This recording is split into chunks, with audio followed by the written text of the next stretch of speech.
ನಿಖರವಾಗಿ ಹಾಗೂ ನೈಜ ಸುದ್ದಿಗಳಿಗಾಗಿ ವೀಕ್ಷಿಸಿ ಸತ್ಯ ಸುದ್ದಿ.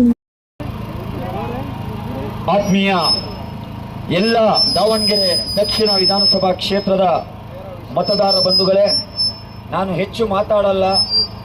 ಯಾಕೆ ಅಂತ ಹೇಳಿದ್ರೆ, ನಾನು ಯಾವ ಬೀದಿ, ಯಾವ ಗಲ್ಲಿ, ಯಾವ ಹಳ್ಳಿಯಲ್ಲಿ ಹೋದರೂ ಕೂಡ ಸಮಸ್ಯೆಗಳ ದೊಡ್ಡ ಸರಮಾಲೆನೇ ಇದೆ. ಅದೆಲ್ಲವನ್ನು ನಾನು ನನ್ನ ಕಾನ್ಫಿಡೆನ್ಸ್ ಲೆವೆಲ್ ಎಷ್ಟಿದೆ ಅಂತ ನಿಮಗೆ ಹೇಳಲಿಕ್ಕೆ ಹೇಳ್ತಾ ಇದ್ದೇನೆ. 2 ಪರ್ಸನಲ್ ಅಸಿಸ್ಟೆಂಟ್ಸ್ ಅನ್ನು ಅಪಾಯಿಂಟ್ ಮಾಡಿಕೊಂಡು 2 PA ಅದನ್ನು ನೋಟ್ ಮಾಡಿಟ್ಟಿದ್ದಾರೆ. ಅದೆಲ್ಲವನ್ನು ವಿಧಾನಸಭೆಯಲ್ಲಿ ನಾನು ಮಾತಾಡಲಿಕ್ಕಿದ್ದೇನೆ. 75 ವರ್ಷದಲ್ಲಿ ಯಾವ ಕೆಲಸ ಆಗಿಲ್ಲ, ವಿಧಾನಸಭೆಯಲ್ಲೇ ಮಾತಾಡ್ತೇನೆ. ಹಾಗಾಗಿ ಯಾವ ವಿಚಾರವನ್ನು ನಾನು ಇಲ್ಲಿ ಪ್ರಸ್ತಾಪ ಮಾಡಿದೆ, ಒಂದು ಅವಕಾಶ ನನಗೆ ಕೊಡಿ, ಒಂದು ಅವಕಾಶ.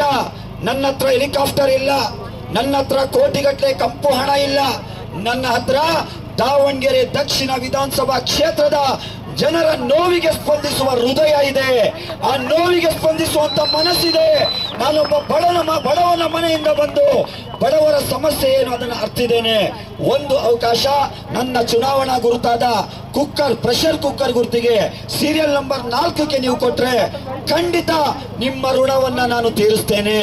ಒಂದೇ ₹1 ಭ್ರಷ್ಟಾಚಾರ ನಾನು ಮಾಡಲ್ಲ, ಇದು ನನ್ನ ಭರವಸೆ. ಒಂದೇ ₹1 ನಾನು ಯಾವುದೇ ಅನುದಾನದಲ್ಲಿ ಕಮಿಷನ್ ನಾನು ಪಡೆಯಲ್ಲ.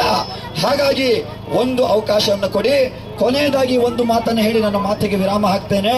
ನಾನಿವತ್ತು ಕ್ಯಾಂಪೇನ್ನಲ್ಲಿ ಬರಬೇಕಾದ್ರೆ ನಮ್ಮ ಒಬ್ಬ ಹಿಂದೂ ಸಹೋದರಿ, ನನ್ನ ತಾಯಿಯ ವಯಸ್ಸಾಗಿದೆ ಅವರಿಗೆ, ಅವ್ರು ಹೇಳಿದ್ರು, ನಿಮ್ಮ ಸ್ಪೀಚನ್ನು ನಾನು ಟಿವಿಯಲ್ಲಿ ನೋಡ್ತಾ ಇದ್ದೆ, ನೀವಿವತ್ತು ನನ್ನ ಮನೆ ಬಾಗಿಲಿಗೆ ಬಂದಿದ್ದೀರಾ, ನಿಮ್ಮ ಅಲ್ಲಾಹನ ಮೇಲೆ ಆಣೆ ಹಾಕಿ ಹೇಳ್ತೀನಿ, ನನ್ನ ಮತ ನಿಮ್ಮ ಕುಕ್ಕರ್ ಚಿಹ್ನೆಗೆ ಕೊಡ್ತೇನೆ ಅಂತೇಳಿ.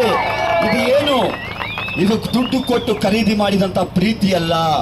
ಈ ಹೋರಾಟಗಾರನ ಹೋರಾಟವನ್ನು ಗಮನಿಸಿದಂತ ಆ ತಾಯಿಯ ಆಶೀರ್ವಾದ. ಇಲ್ಲಿ ನಿಂತಿರುವಂತ ಕಾರ್ಯಕರ್ತರು ₹500 ಒಂದು ಬಿರಿಯಾನಿ ಪ್ಯಾಕೆಟ್ಗೆ ಬಂದಂತ ಬಾಡಿಗೆ ಕಾರ್ಯಕರ್ತರಲ್ಲ.